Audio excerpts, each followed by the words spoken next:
Hello साथीहरू, हजुरहरूलाई मेरो भिडियोमा स्वागत छ। म पेसाले चाहिँ इलेक्ट्रिकल इन्जिनियर है। अब इलेक्ट्रिकल इन्जिनियरको लाइफमा अब सुरुमा चाहिँ अब के कस्ता स्ट्रगल हुन्छन् त्यो कुरा चाहिँ हजुरहरूलाई भनिदिएँ अनि पछि हजुरहरूलाई पनि यो फेस गर्न सजिलो हुन्छ भन्ने हिसाबले गरिरहेको थिएँ होइन। अब म चाहिँ खास हिजो चाहिँ बिहान 7:30 बजे उठेको थिएँ अनि त्यसपछि एउटा सर चाहिँ उता टावरको कामको लागि माटो पन्साउन जानुभयो रहेछ। अनि उहाँलाई फलो अफ गर्दै म टावरतिर त्यो जङ्गलको बाटो गएँ होइन। तर उहाँलाई भेटिनँ, टावरसम्म त पुगेँ, अब कतातिर काम भएको त्यो भेटिनँ। अनि त्यसपछि नभेटिसकेपछि तल झरेर पावर हाउसमा आएँ। पावर हाउसमा आएर चाहिँ त्यो डाटा कसरी टिप्ने भन्ने सिकेँ होइन, यताउति।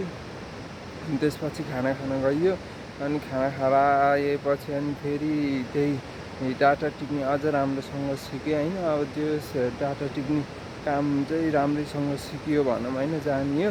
अनि त्यसपछि लागेर चाहिँ के भयो भन्दाखेरि चाहिँ हिजो चाहिँ बेलुका गइयो होइन। अब मोबाइल थिचियो अनि अलिकति ढिलो भयो त्यहाँ खाना, अनि 8 बजीतिर खाना खायो अनि मोबाइल थिच्यो अनि सुतियो है। अब यही भयो। अब त्यही हो, अब जबमा आसे होइन, न पढ्न पाइन्छ न केही गर्ने हुन्छ है। अब उसै हुँदैन कि पढ्न मनै लाग्दैन एउटा कुरा, र त्यस्तै छ। अब फर्दर भिडियोको लागि चाहिँ च्यानललाई सब्सक्राइब गरिदिनु होला। थ्याङ्क्स फर वाचिङ भन्न चाहे।